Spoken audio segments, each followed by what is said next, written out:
혹시 중국 황제의 말을 들어보신 분 계신가요? 당연히 없겠죠. 우리가 접할 수 있는 건 대부분 황제의 글뿐입니다.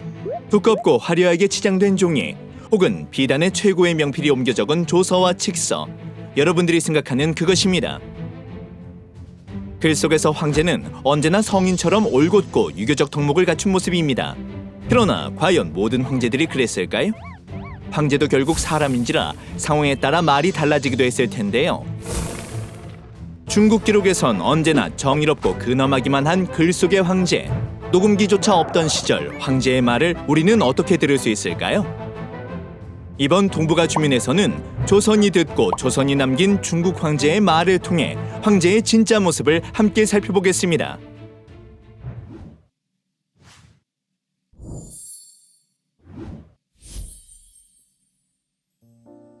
보통 황제가 직접 글을 쓰지는 않았습니다. 항림원의 학사나 대제 등 명나라 당시 최고의 지성과 문장력을 갖춘 이들이 황제의 글을 담당했습니다. 그러니까 요즘 말로 고스트라이터라고 할까요? 이들은 황제의 말을 그럴싸한 글로 옮겼습니다. 너무 거친 것은 부드럽게 고치기도 하고 앞뒤가 맞지 않다 싶은 곳은 논리와 명분을 쥐어짜서라도 기어이 말이 되게 만들어냈습니다. 점잖은 표현으로는 윤색, 조금 속된 말로는 마사지를 한 것이죠. 황제의 글은 대부분 이렇게 탄생했습니다. 공천전에 나와 수백 명의 관원에게 내리는 훈화와 침전에서 자신의 수발을 드는 환관에게 편하게 내뱉는 말이 같았을 리는 없을 겁니다. 명나라 황제의 말은 성지, 그런 황제의 말을 토시 하나 빠뜨리지 않고 그대로 받아 적은 메모를 선유성지라고 했습니다. 선유성지를 통해 조선에서도 중국 황제의 말을 직접 전해 들을 수 있었습니다. 그렇다고 해서 황제의 말이 모두 남아있는 건 아닙니다. 그 시절 고스트라이터들이 황제의 거친 말을 점잖게 뜯어고치고 적당하지 않다 싶은 황제의 말은 지워버렸기 때문인데요. 그런데 뜻밖에도 고려와 조선의 기록에는 이 선유성지가 많이 남아있습니다. 기록의 진심인 조선이 이를 매우 잘 남겨두었기 때문입니다. 모든 황제의 말을 전부 기억하고 기록해두면서 낱말도 반말도 모두 조선이 들은 것이었죠. 황제는 조선의 문서 말고 구두 메시지 또는 선유성지 같은 속기록을 즐겨 보냈습니다. 왜 그랬을까요? 첫 번째로 깔끔하게 윤색한 공식 문서만으로는 본심을 전달하기 어렵다고 느꼈기 때문입니다. 특히 말이 많고 빨랐던 홍무제는 몇 시간이고 고려 사신을 무릎을 꿇려놓고 자신의 이야기를 술술 풀어놓았는데요. 그러고는 꼭 자신이 한 말을 잘 기억하고 있는지 확인했습니다. 하지만 고려 사신이 이 많은 양의 말을 어떻게 다 기억할 수 있을까요? 그래서 홍무제는 선유성지를 고려 사신에게 들려보냈고 이는 고려사의 상당 부분 남게 되었습니다. 이와 달리 홍무제의 아들이자 명나라의 제3대 황제인 영락제 그리고 그의 손자 제5대 황제인 선덕제는 조금 달랐는데요. 그들은 자신의 말을 공적 문서로 남기고 싶어 하지 않았습니다. 자신의 명령이 정의롭지 않아 비난받을 것을 잘 알고 있었던 거지요.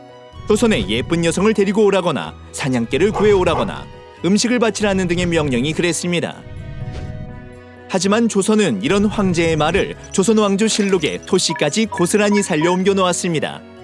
심지어 황제가 보낸 환관이 국왕과 독대하여 건넨 은밀한 귓속말까지 말입니다. 한자에서 내와 외는 상대적 개념입니다. 중앙에서 일하는 관리는 내관, 지방에 파견된 관리는 외관이라고 하죠.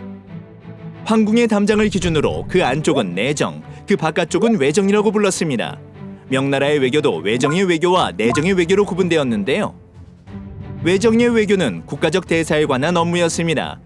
그런 만큼 적절한 선을 지키는 글로 그럴싸하게 포장되어 조선에 전달되었습니다. 반대로 황제의 개인 관심사 같은 내정의 외교는 환관이 맡아 조선에 전달되었는데요. 거침없는 희로애락, 절제되지 않은 욕망 등 황제의 말을 전해야 했던 거죠. 이 과업에는 학식과 명망이 높은 문관들 대신 환관들이 제격이었습니다. 환관 중에는 특히 조선 출신이 많았는데요. 어린 나이에 명나라로 끌려갔던 이들이 직사가 되었던 겁니다.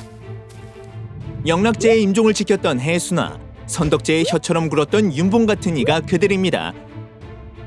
조선은 환관들에게 뇌물을 주며 외교 현안들을 손쉽게 풀어나가기도 했습니다.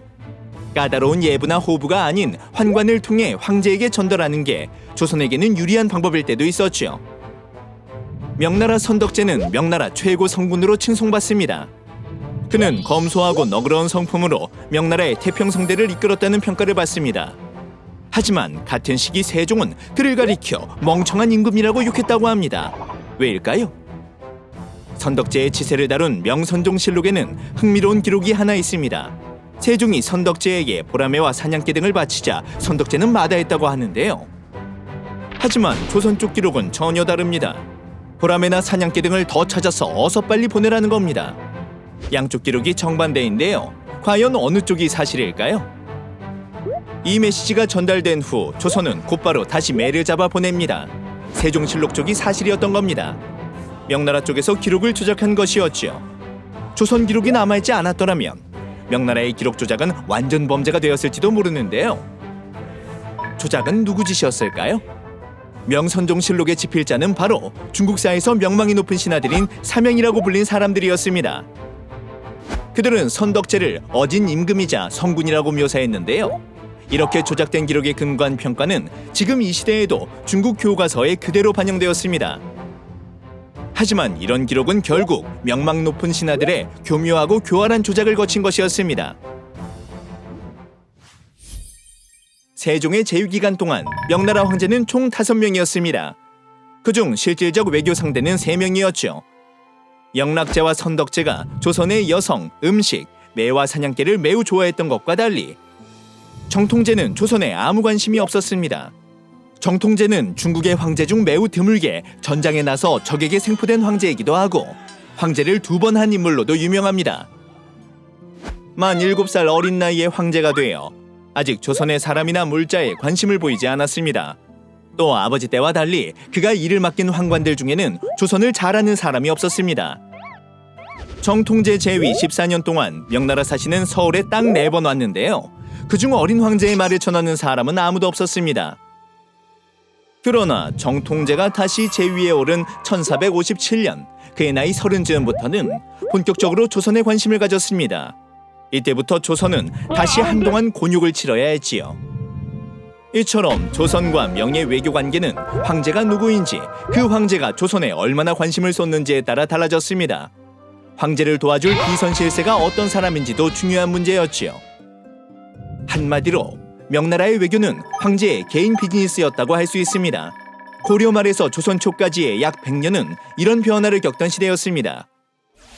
조선의 기록 덕분에 명나라 황제의 말은 흩어지지 않았고 당시 사람들이 숨기고 싶어했던 역사의 사실도 드러나게 되었습니다. 어쩌면 전해지지 못했을 사소한 일까지도 조선의 기록 덕분에 기억하게 되었는데요. 오늘날에도 나만 보는 일기와 남들에게 보여주는 SNS글, 비공식적으로 나눈 대화와 공식 문서의 내용에도 차이가 있지 않나요? 우리도 마찬가지로 기록을 볼 때에 그게 정말 사실인지 그 이면에 감춰진 진실은 어떠한지 의심해봐야 할 것입니다.